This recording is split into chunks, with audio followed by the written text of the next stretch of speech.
everyone. What's up? Welcome back to my channel. I hope you are well, safe, and healthy.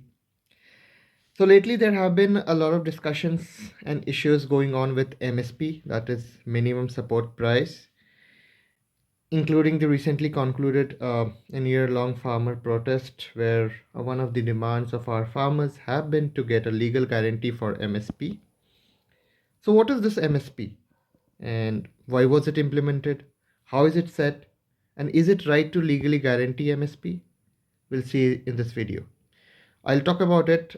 So let's jump into it. I'll recommend that you watch this video till the end, and I promise that it will clarify your concept about MSP, and uh, I'll be sharing my view on if it's right to legally guarantee MSP. All right, let's see. So what is minimum support price? It's a minimum price set by the government of India for any crops at which the procurement will happen, irrespective of the prices. So government considers this that price as rewarding for farmers. So it's fixed after considering the production cost along with the profit. I'll talk about it in the subsequent slide, but you can consider this as the minimum price, which is kind of financially rewarding for farmer, and government takes into account the production cost while calculating MSP. All right. So you must be aware that prices of any commodities are usually determined by market, right? And it depends on demand and supply. So that is generally speaking, if supply will be greater than demand, prices fall and vice versa. But MSP is a form of market intervention by the government, wherein government manually intervene in the market and set a minimum price irrespective of any other factor, and it is basically done to protect farmers against any excessive fall in prices, right? So even if the prices will fall below the announced minimum price, uh, due to, let's say, bumper production, the, it is expected that government uh, agencies purchase the entire quantity offered by the farmers at the announced minimum price. All right. So continuing, you must have now understood, what is MSP. So the ultimate objective of MSP is to protect farmers against excessive fall in prices during bumper production years. And it is also the price at which government procures food grains for public distribution system. So you must be aware, what is public distribution system. For those who are not familiar with it, for some background, it's an Indian food security system scheme, under which it's like one of the policies of the government for management of food economy, right, in the country. It was launched in 1947, and where government distributes subsidized food and non-food items to poor through fair price shops.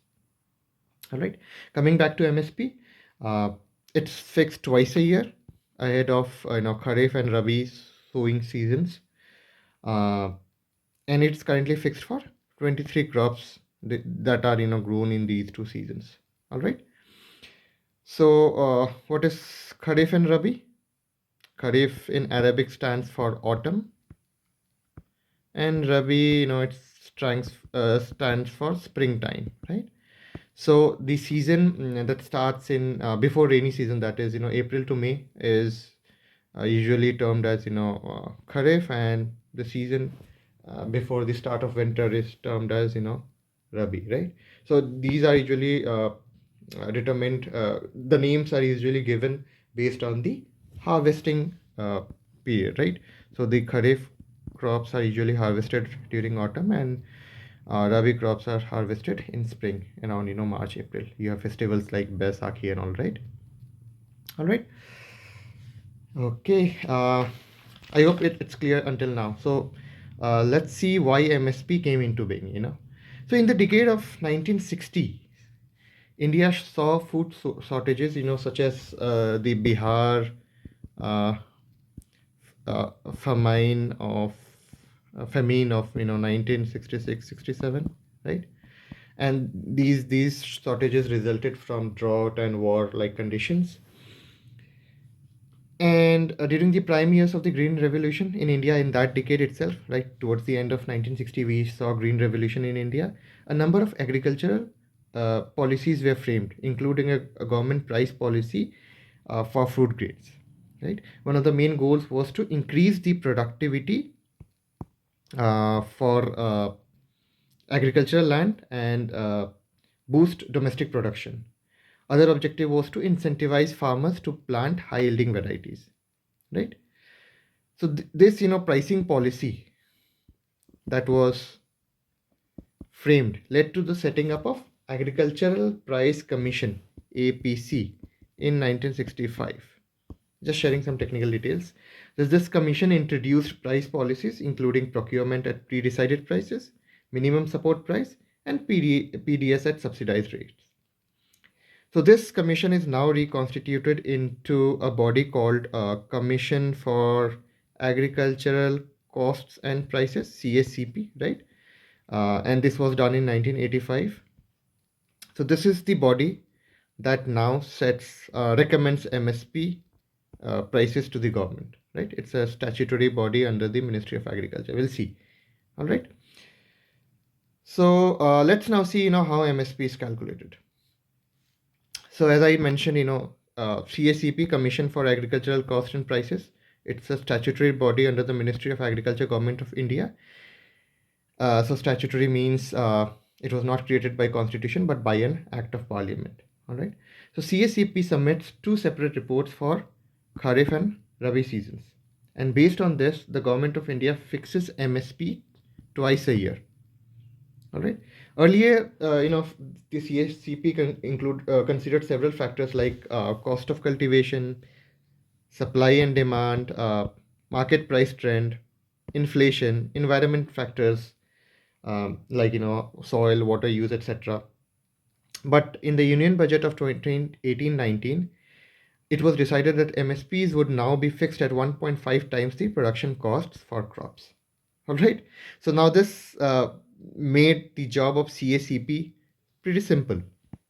So all they need to do is now to find the production cost for any season, and they can recommend the MSP based on 1.5 times the formula. So whatever the production cost is, the MSP recommended will be 1.5 times this cost, right? And the government will set accordingly. Clear? All right. So, just for some background, I'll just talk about this production cost as well, because, it will help you, clarify further, right? So the production cost considers three parameters. First is A2, then is A2 plus FL, and then C2. So these are different production costs. So A2 includes costs like costs that are directly incurred by farmers in cash or kind, like seeds, spending on fertilizers, fuel, irrigation, etc. So all that involves A2. A2 plus FL includes A2 costs, right? That we have just talked about, and then FL. FL means unpaid family labor. How many family members are involved in the process, farming process, etc., etc. And then we have C2. So C2 includes A2 plus FL plus the costs that are borne on renting of lands, or if the farmers have taken some loan, the interests that goes out in paying those for those loans, all those are included in C2. So currently CCP takes into account A2 plus FL as the production cost, but farmers have been demanding, and that was also one of the demands in the recent farmer protest, that they want Government of India or CACP to consider C2 as the production cost, right? That makes sense. All right. So the farmers protest that began in November 2020 and continued until early December 2021, had a demand to legally guarantee MSP, for which the government has now set up a committee to look into effective ways of ensuring MSP. So we know that MSP is a guaranteed minimum price, but the government or anyone is not bound by any law to procure at that price. So the farmers want legal guarantee for MSP. What that means is, irrespective of demand supply, irrespective of market prices, the government will have to purchase uh, farmers produce at the minimum price, even if the market price is less than the minimum price that is set by the government. So the question is, can it be legally guaranteed? And if yes, what are the implications? First of all, yes, of course, it can be legally guaranteed. How? Government can fix MSP and it can force private players or traders to buy at MSP, right?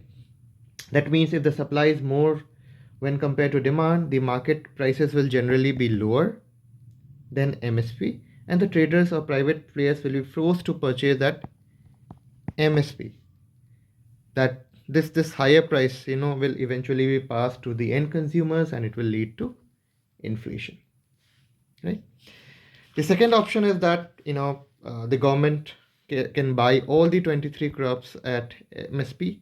Currently, government agencies like Cotton Corporation of India, Food Corporation of India procures paddy or rice, wheat, pulses at large quantities at MSP, even if when the market prices fall below MSP, right? I hope that makes sense. So let's look at all the implications. Currently, government buys 30 to 40% of total crop production of one crop at MSP. And even with that, there is a huge surplus, right? So there is huge stock of, grains or crops lying with the in the government storage facility. Even when they just purchase 30 to 40% of crops and not all the crops. Plus, there are other charges like charges included in storage, charges included in handling, charges included in procurement, etc. All these have a huge amount of bills on the government, right? So, one of the members of the panel that was recently found by the Honorable Supreme Court on MSP says that if government buys all the 23 crops, starts buying in all the 23 crops at MSP, it will drive the country to bankruptcy. The fiscal implication will be so huge that there will be no money left with any other development work, right? With that, other farmers will come up with demand for legal guarantee for fruits and vegetables too. So they'll say that, if you can legally guarantee MSP for 23 crops, why not guarantee for our fruits and vegetables? Traders will start avoiding the market, when MSP is legally guaranteed. It will impact farm exports, right? So today, government exports agricultural products to different countries. So when the MSP will be higher than the market price, international price market, no one would be willing to buy our exports. All right. Uh, so these are some of the implications of legally guaranteeing MSP. Government, for example, government has to maintain a buffer stock norm of 41 lakh tons. Procurement of 110 lakh tons of wheat and paddy already happened. Stock is bulging up, wastage, storage charges, all that, that I have talked about. There are some benefits, of legally guaranteeing MSP as well. For example, uh, uh, currently, private players are involved, and they are when MSP is not legally guaranteed, they often purchase products at prices which are lower than the market price. So when MSP will be guaranteed, they will generally stay away from the market, and government will be buying all those at MSP, and it will in turn benefit farmers who will spend more and in turn benefit the economy, right? It will incentivize production of all crops rather than crops that are being sold on MSPs currently. All right. So in my opinion, right, we can have different approach. There is a lack of information on which crop to grow, when to sow, apply nutrients, pest control, etc. Right? Farmers are not aware about these advanced technology, etc. So we can bridge that gap, bridge that learning gap. That will immensely help farmers. So this is one of the most important thing that can be done, right? MSP is just one part of the problems farmers face. There are several other problems. Okay. Farmers are short of technologies to ensure better storage for their produce. Whenever there is a bumper production of their crops, they are often in hurry to sell their produce so that there is no wastage, because they do not have adequate storage facility. So if government invests and suggests or provide technology for better storage, it will help our farmers immensely, right? There is growing consensus, and this is the most important thing. There is growing consensus among economists that instead of providing minimum price support, we should be providing, or the government should be providing, minimum income support to farmer. That is, direct cash transfer can be made to farmers' account on per acre basis. So if farmers holds, this acre of land, the corresponding amount will be directly transferred to the farmer's account, right? Government should enable farmer to access and participate in the market rather than avoid it by relying it on MSP, right? When farmers are relying on MSP, they are in a way, they are avoiding market, the usual, uh, uh, usual price that is set by the supply and demand, right?